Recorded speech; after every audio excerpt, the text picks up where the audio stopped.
राधे राधे, कैसे हो आप सब। तो आज है हर छठ और ललकी छठ बोलते हैं, जिनके बेटे होते हैं पुत्रवती माताएं व्रत रखती हैं। तो मेरे में भाभी और अम्मा व्रत रखती हैं और आज से छुट्टी होगी लोग स्कूल की कि लखनऊ में बहुत बारिश हो रही, तो अब आज छुट्टी उठा सकते कि 16 आई चले लोगों की है। तो ये लोग उठने से रहे नहीं, तो मैं जा रही किचन में काम करने के लिए। और अभी आज पूजा होगी तो पूजा की भी शेयर करूँगी आपके साथ और दिखाती हूँ लखनऊ का वेदर कितना ज़बरदस्त हो रखा है। अभी तो मौसम फिर भी थोड़ा सा खुल गया है, लेकिन फिर बारिश शुरू हो गई है। देखिए, तो रात भर पूरी बारिश हुई, शाम को वही 3 बजे स्टार्ट हुई बारिश है, पूरी रात बारिश होती रही है और अभी भी बारिश हुई रही है। तो बस ऐसा है वेदर। और मैं बना रही हूँ चने, बच्चों की छौकी थी लेकिन टिफ़िन जाना नहीं बच्चों को है। तो बस अभी शुरू करते हैं ब्लॉग को और दिखाएंगे पूजा पाठ आपको आज की। सासू माता बना रही हैं, तो इनको बहुत नॉलेज है सब करने का। और ये इस उम्र में भी मतलब 85 साल की एज लगभग उनकी हो रही है, तब भी इतना एक्टिव रहती है। देखो पूजा पाठ करने माम, तो ये है छठ ही रखी जाती है घर पे। तो ये देखिए फिर पूरा उन्होंने मतलब जितना बेस था अम्मा ने बनाया, फिर भाभी इनको मतलब कर देंगे आके। तो दो लोग मिलकर बनाते हैं यहाँ पे छठी मैया को, जो छठ रखी जाती है, बस वही छठी पूजा हो रही है यहाँ पे है। तो बस उनको सजा दिया जाता है और ये चावल के आटे से बनती है। और इधर अम्मा जो होती गुच्छियाँ उनको कलर कर रही हैं, बस चावल के आटे से इनको सजाती हैं अच्छे से, जिससे सुंदर लगने लगे वो। और ये देखिए पूरा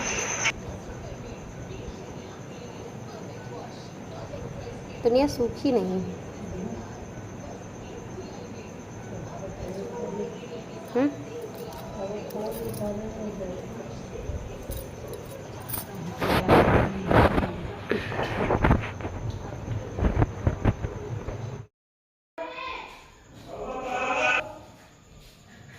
क्या बुला रहे, तो नेपाल चलो, तो नेपाल चलो।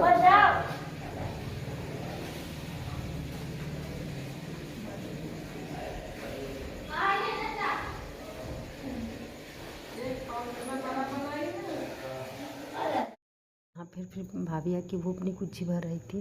तो ये देखिए वो कलर कर रही थी, तब तक बना रही थी। ये रूम में कर ले रही थी, वो बाहर कर, जहाँ इसको जो मिल रहा था बस वही कर ले रही थी आपस में। और फिर लगाते हैं कलर, तो उन्होंने साड़ी उड़ी चेंज करके महावर लगा रही थी, क्योंकि हर पूजा पाठ में महावर लगाना जरूरी होता है। तो कलर लगा ले रही हूँ। और इनकी साड़ी बताइए कैसी लग रही है। और ये भी तैयार बिल्कुल रेडी हो गई हैं, क्योंकि इनको करनी है पूजा। तो भगवान हर लोगों के नसीब में नहीं देते हर पूजा है, तो मेरे नसीब में तो नहीं भगवान, लेकिन जिसके नसीब में दिए भगवान उसके बेटों को बनाए रखें, क्योंकि ये तो सब नसीब का खेल होता है, जिसके नसीब में जो होता है वही मिलता है। फिर उसके बाद मैंने भी कलर लगा लिया कि अपने पैरों में, क्योंकि कलर तो कोई भी लगा सकता है। व्रत नहीं रखा लेकिन कलर तो लगा ही सकते हैं। तो बस ये नसीबों का खेल है, भोलेनाथ किसके नसीब में देते हैं, क्या देते हैं, तो उनकी इच्छा है। उनके बिना तो पत्ता भी नहीं हिलता। हो सकता है मैंने कोई गलतियाँ की होगी तो मेरे नसीब में ये चीज़ वंचित रह गई। सब लोग मुझे समझाते हैं, ऐसा नहीं कि मुझे बहुत अफसोस होता है, ऐसा कुछ नहीं है।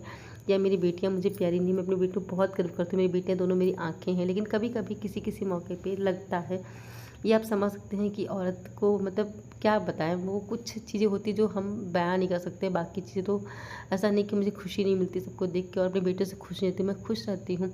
पर कभी कभी होता है, हमें तो हम एक औरत ही।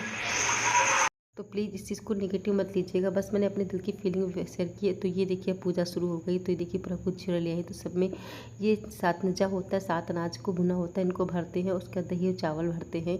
कुछ गुच्छे में तो सबके अपने अपने रीति रिवाज होते हैं। तो बस मैंने अपने दिल की भावना बताई, बाकी ऐसा नहीं कि मुझे बहुत अफसोस रहा कि मैं जान दे दूँ, लेकिन हाँ खलता तो है ही थोड़ा सा दिल के किसी न किसी कोने में, वो मलाल तो रहता ही। काश मैं भी जब पूजा पाठ होती है और जब खुद को देखो खुद नहीं कर सकते, तो फिर थोड़ा सा तो लगता है, दिल में चोट लगती है, क्योंकि मैंने ये पूजा कभी अपनी मम्मी को करते नहीं देखी, फिर मेरे साथ भी यही हाल है, तो फिर लगता है थोड़ा सा। बाकी ऐसा नहीं कि हाँ बहुत ज़्यादा टेंशन होती मुझे है। तो मैंने सिर्फ अपनी दिल की भावना बताई, बाकी कुछ नहीं बताया है। तो देखिए अब देखिए सब लोग पूजा करने आ गए यहाँ पे, तो सब लोग पूजा कर रहे हैं। तो जिसके यहाँ जैसे पूजा होती है वो वैसे करता पूजा है यहाँ पे। तो बस रीति रिवाज अपने अपने होते हैं। तो कहीं दही चावल से पूजा होती है, कहीं 7 अनाज लगते हैं, तो कहीं कुछ करते हैं, कुछ लोग तालाब में जाके पूजा, तालाब के पास पूजा करते हैं। तो जैसे जिसके यहाँ का रिवाज होता है, अपना अपना रिवाज होता है। पर हमारा रिवाज यही है कि हल का जूता नहीं खाते हैं यहाँ पे, और मतलब हल से जुती चीज़ नहीं खाते, हल वाले खेत में जाते हैं, ये सब होता है। और बाकी हमारा पूजा ये आंगन में होती है। तो ये देखिए पूजा हो रही है। फिर लोग अपनी पूजा पाठ, तो सब लोगों ने कहा किताब तुम पढ़ दो, मैं नहीं पढ़, लेकिन सब लोगों ने कहा मैं सिर दर्द हो रहा है सुबह से पानी नहीं पे, तो मैंने चलो पढ़ देते हैं, क्योंकि पूजा पाठ में कभी किसी के लिए मना नहीं करना चाहिए। तो बस मैं किताब पढ़ दूँ, वैसे किताब मैं हमेशा मैं ही पढ़ती हूँ घर पे। तो बस तब पूजा पाठ कर ले रही हूँ। मतलब सब लोग कर रहे हैं तो मैं किताब पढ़ दे रही हूँ, तो सब लोग बैठे हुए हैं। तो बस जो चीज़ नसीब में वही कर लो, जो नसीब में नहीं उसके लिए क्या रोना। लेकिन बस हर मतलब मौके में मुझे कभी कभी ये चीज़ मैं सर में सच बताऊँ, मैं अपने दिल की भावना लगता है कि हाँ मैंने कोई गुनाह किया होगा इस जन्म में। तो कोई बात नहीं, भगवान ने जो चीज़ कमी छोड़ी भगवान इस जन्म में देगा। क्या पता कब क्या बदल जाए किस्मत, वो तो भगवान के हाथ में है। टावल जा रहे हमसे पूजा हो जाए तभी खाओ सब लोग। ज़्यादा भूख लगी तो भैया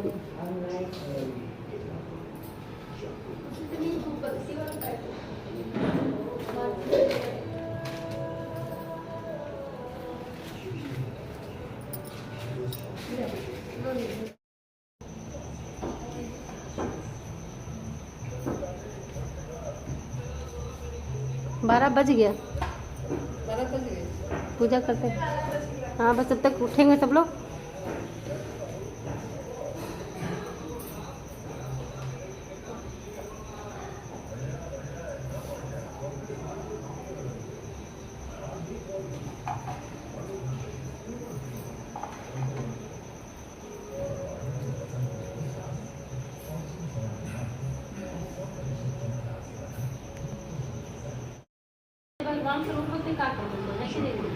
अरे बड़े बड़े मानते नहीं हैं, उनका सब माफ।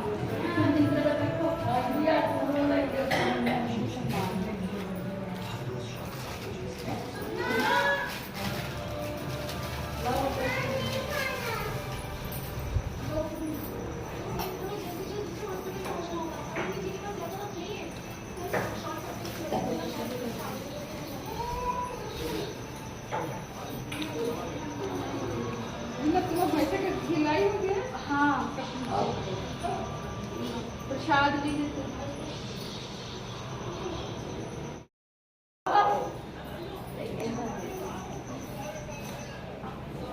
हमका प्रसाद करने प्रसाद। हाँ प्रसाद दे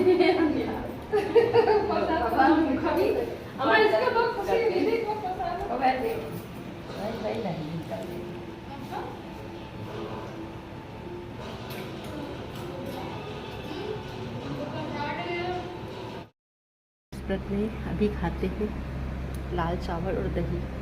तो यही सब क्या भूख लगता है, यही सब खाया जाता है। आप लोग क्या क्या खाते रही छठ में, हर छठ में तो लोग बताइएगा। तो अभी तो ये खाते प्रसाद में, तो अभी मुझे भी दिया है भाभी लोगों ने, तो मैं भी खाने जा